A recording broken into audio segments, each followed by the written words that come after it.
Hello दोस्तों, नमस्कार, जय हिंद, ज़बरदस्त, जिंदाबाद। मतलब हम आ गए हैं। अब आ गए हैं तो कुछ ज्ञान की बातें होंगी। तो ज्ञान की बातें क्या होंगी, आप स्क्रीन पर देख रहे होंगे कि भारत में इस वर्ष जो वर्षा होने वाली बहुत कम होने वाली है। अगर वर्षा कम हुई तो भारत सरकार क्या करेगी या कैसे कृत्रिम वर्षा करवाएगी, इस पर चर्चा करने वाले हैं। मैं हूं जी श्याम लोधी और आप देख रहे हैं हमारा यूट्यूब चैनल बीटा नॉलेज। अगर हमारे वीडियो में दी गई जानकारी आपको ऑथेंटिक लगे, अच्छी लगे, पसंद आए और आपके यूजफुल हो तो हमारे चैनल को जरूर सब्सक्राइब करें और अपने दोस्तों को शेयर करें। तो चलिए स्टार्ट करते हैं आज का सेशन और जानते हैं क्या कारण है कि भारत में इस बार वर्षा बहुत कम होगी। तो बरसात पर चर्चा करने के पहले थोड़ा भारत पर चर्चा कर लेते हैं, क्योंकि भारत एक कृषि प्रधान देश है। मतलब भारत की जनसंख्या अधिकतर कृषि पर डिपेंड है। अगर बात करें भारत की जनसंख्या का तो भारत की लगभग 58% जनसंख्या कृषि पर डिपेंड है। मतलब कृषि पर कार्य करके अपना जीवन यापन करती है। लेकिन अगर बात करें जीडीपी की तो हमारे भारत की जीडीपी पर कृषि का जो योगदान है 15% है। लेकिन जब भारत स्वतंत्र हुआ था उस समय भारत की जीडीपी पर कृषि का जो भाग था लगभग 30% था। इसीलिए भारत की अर्थव्यवस्था को कहा जाता है कृषि प्रधान अर्थव्यवस्था, क्योंकि भारत में जो जनसंख्या है उसका अधिकतम भाग कृषि पर निर्भर है।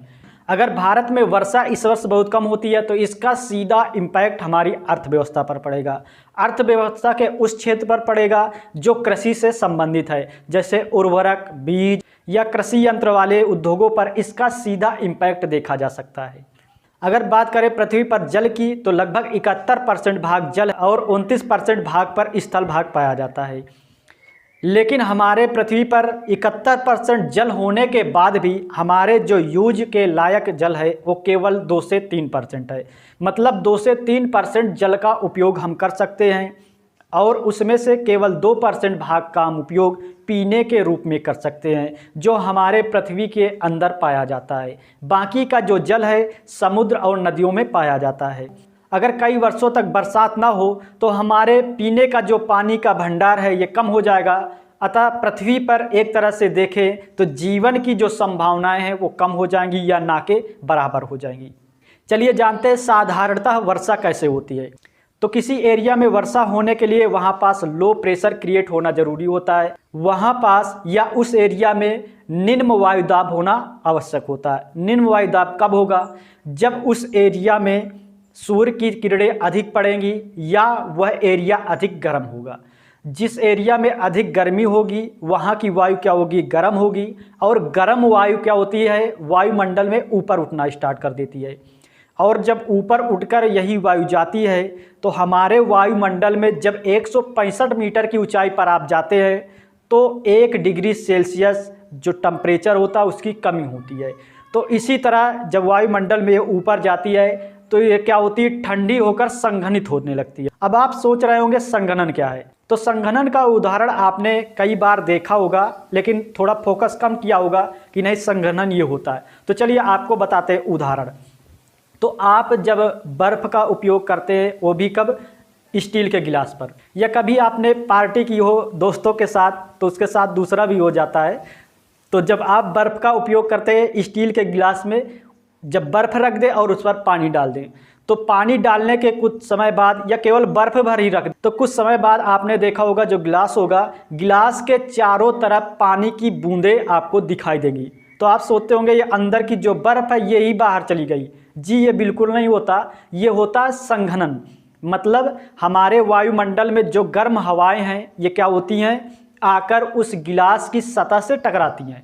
जब सतह से टकराती हैं तो गिलास के अंदर भरी हुई है बर्फ़, जो उसका क्या टेम्परेचर लो है, मतलब कम है। लेकिन जो बाहर से आ रही हैं वो गर्म हवाएं हैं, लेकिन उनमें क्या है? आर्द्रता है।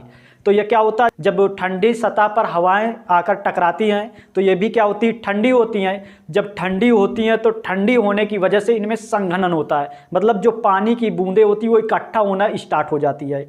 तो इसी प्रकार हमारे वायुमंडल की जो वायु है जब गर्म होती है ऊपर उठती है, ऊपर उठकर जब वायुमंडल में अधिक ऊंचाई पर जाती है तो इसमें संघनन स्टार्ट हो जाता है।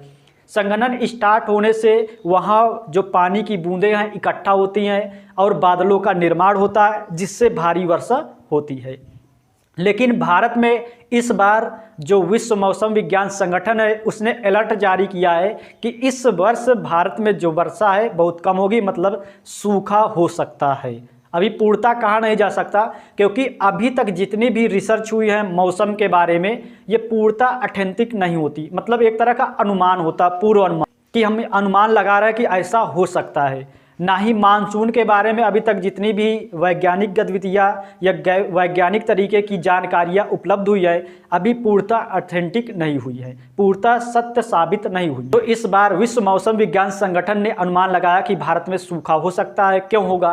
तो इन्होंने कारण इसका बताया है कि अल नीनो प्रभाव के कारण। अब आप सोच रहे होंगे ये अल नीनो क्या है, ये कहाँ से आ गया, ये कौन सी बला है, इसका क्या उपयोग होगा? तो आपको बता रहे हैं अल नीनो है क्या। अल नीनो होती है एक गर्म जल धारा। जो समुद्र है, समुद्र पूर्णतः एक दूसरे से जुड़े हुए हैं। अगर हम समुद्र के टेम्परेचर की बात करें तो इसका जो औसतन टेम्परेचर होता है लगभग 24 डिग्री सेल्सियस होता है, कहीं 28 डिग्री सेल्सियस तो कहीं -5 डिग्री सेल्सियस।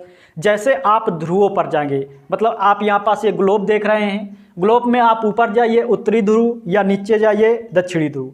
यहाँ क्या होता है, जो हमारा सूर्य होता है, सूर्य की जो किरणें होती है उत्तरी ध्रुव और दक्षिणी ध्रुव पर बहुत कम जा पाती हैं, जिसकी वजह से यहाँ टेम्परेचर बहुत लो होता है, मतलब यहाँ पास ज़्यादातर बर्फ़ जमी होती है।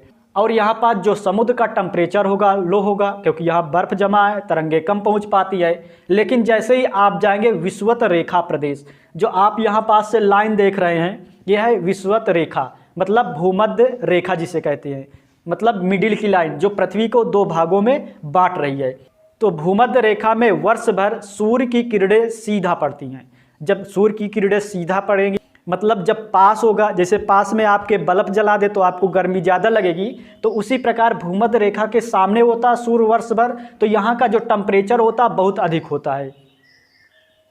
तो यहाँ के जो समुद्र का जल भी होगा ये भी गर्म होगा, तो यहाँ के समुद्र का जो जल का टेम्परेचर होता है लगभग 28 डिग्री पाया जाता है। लेकिन ध्रुवों की बात करें तो यहाँ -5 डिग्री पाया जाता है, तो औसत मिलाकर लगभग 24 डिग्री इसका होता है।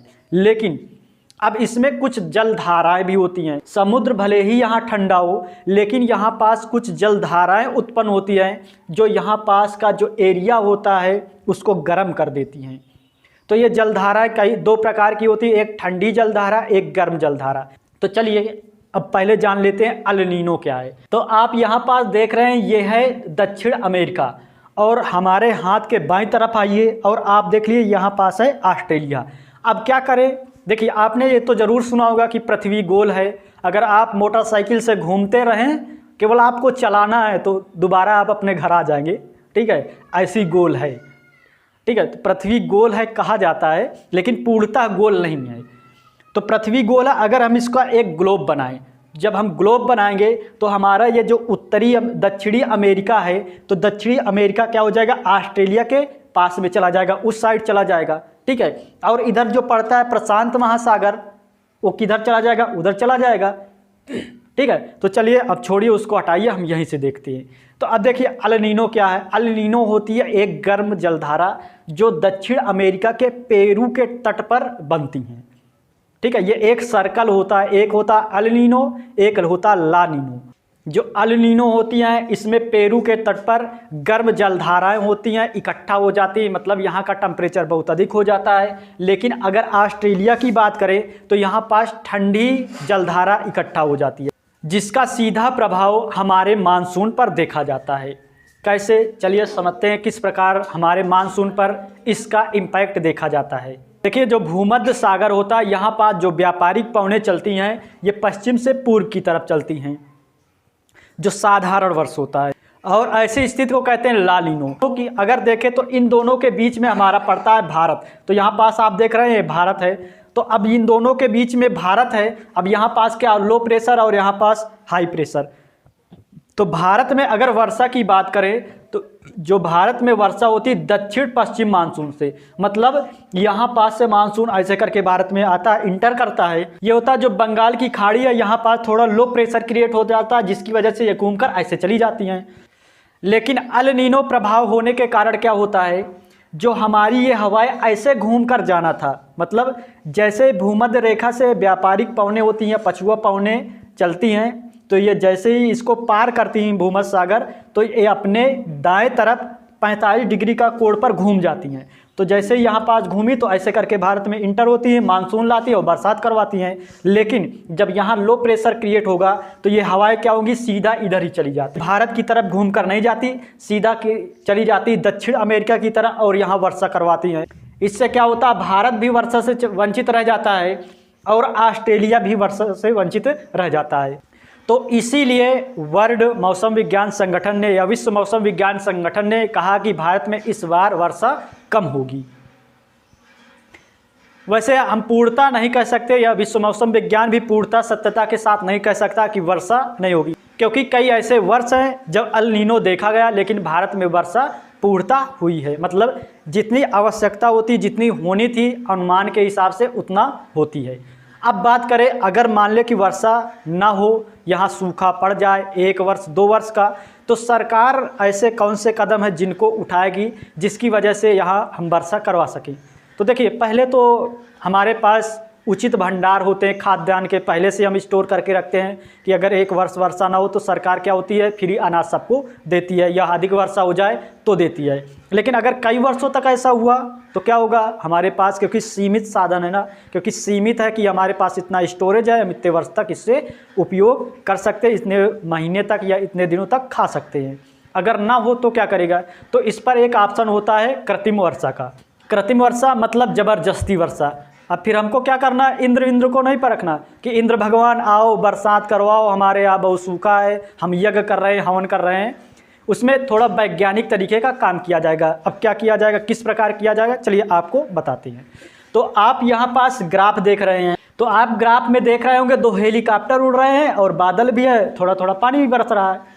तो ये होता है कृत्रिम वर्षा। कराएंगे कैसे, तो कृत्रिम वर्षा विश्व में सबसे पहले 1946 में अमेरिका में करवाई गई। कैसे करवाई गई, तो कृत्रिम वर्षा करवाने के लिए तो कुछ जरूरी तत्व है जिनको समझ लेते हैं। तो कृत्रिम वर्षा करवाने के लिए जो बादल दिखाई दे, मतलब आसमान में उस समय बादल होना चाहिए कि नहीं, ऐसे हम कृत्रिम वर्षा करवा लेंगे। बादल होना चाहिए लेकिन बरसात भले ही ना करते हों। कैसे बादल, भूरे और कपासी बादल होने चाहिए। उनमें जो आर्द्रता होनी चाहिए वो लगभग 50 से 65% होना चाहिए। अब इतना होने के बाद अब क्या करेंगे, जब इतना हमको पता हो कि उस पर आर्द्रता है, कपासी बादल है जो वर्षा करवाने वाले, लेकिन बरसात नहीं करवा रहे हैं क्योंकि संघनन नहीं हो पा रहा है, तो हम क्या करेंगे, एक हेलीकॉप्टर लेंगे। अब हेलीकॉप्टर में आपने एक नाम सुना होगा, कार्बन डाइऑक्साइड, वो तो ज़रूर सुना होगा, सब कोई जानता है, ठीक है, जिसे कहा जाता है ठोस बर्फ। अब इसका क्या करेंगे, हम पाउडर लेंगे। अब पाउडर को जब हेलीकॉप्टर या हवाई जहाज़ ले जाएंगे और इन बादलों के ऊपर क्या करेंगे, जैसे आपने खेत में बीज बोते हुए देखा हो किसानों को, या खाद डालते हुए देखा हो, तो उसी प्रकार क्या करेंगे, हम बादलों के ऊपर उसको छिड़क देंगे। जब बादलों के ऊपर उसको फैला देंगे तो उससे क्या होगा, ये संघनन की क्रिया करना स्टार्ट कर देगा। मतलब जो हमारे बादल है संघनन करना स्टार्ट करेंगे, तो जिससे क्या होगा, जो वायु है ठंडी होगी या बादल है आपस में सिमटेंगे, सिमटने से क्या होगा, संघनित होंगे, मतलब उनसे पानी के बूंदें बनेंगी और वर्षा होना स्टार्ट हो जाएगा। ये तो पहली प्रक्रिया थी। इस प्रक्रिया की अगर बात करें तो ये थोड़ा कम कारगर है, लेकिन जो हम दूसरी प्रक्रिया बताने वाले हैं ये थोड़ा ज़्यादा कारगर है। इसमें क्या करते हैं, हम सिल्वर आयोडाइड का उपयोग करते हैं। इसके द्वारा हम क्या करते हैं, कृत्रिम वर्षा करवाते हैं। सेम कंडीशन इसमें भी वैसी है, इसी तरह ले जाएंगे, ऐसे ही बादल होना चाहिए। इसमें क्या करेंगे, सिल्वर आयोडाइड की थोड़ी सी मात्रा अगर छिड़क देंगे तो वर्षा होना स्टार्ट हो जाएगी।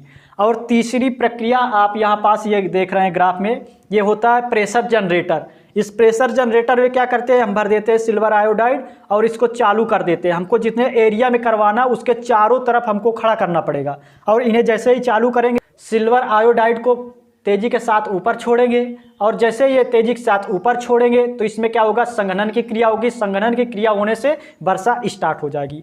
अगर हम चौथे क्रिया की बात करें तो इसमें होता है बादलों को आवेशित करना। अब बादलों को कैसे आवेशित करेंगे, तो हमको इसमें होगा जनरेटर का उपयोग करेंगे। जनरेटर से क्या होंगे, हम जो बादल हैं इन पर करंट प्रवाहित करेंगे। जब करंट प्रवाहित करेंगे तो आपने देखा होगा बरसात के समय जो बादल चमकने की, बिजली चमकने की घटना बार बार देखा होगा, ठीक है। तो बिजली जब चमकती है तो उसके साथ गड़गड़ाहट की आवाज़ होती है, उसके कुछ समय बाद बहुत तेज़ी के साथ बरसात होती है, क्योंकि जो आवेशित बादल जब आपस में टकराते हैं तो संघनन होता है, ठीक है, बिजली भी बनती है इसी से। तो उसी तरह जब हम इनको आवेशित करेंगे तो तेज़ी के साथ ये क्या होगा, इसमें गड़गड़ाहट होगी और बरसात होना स्टार्ट हो जाएगा।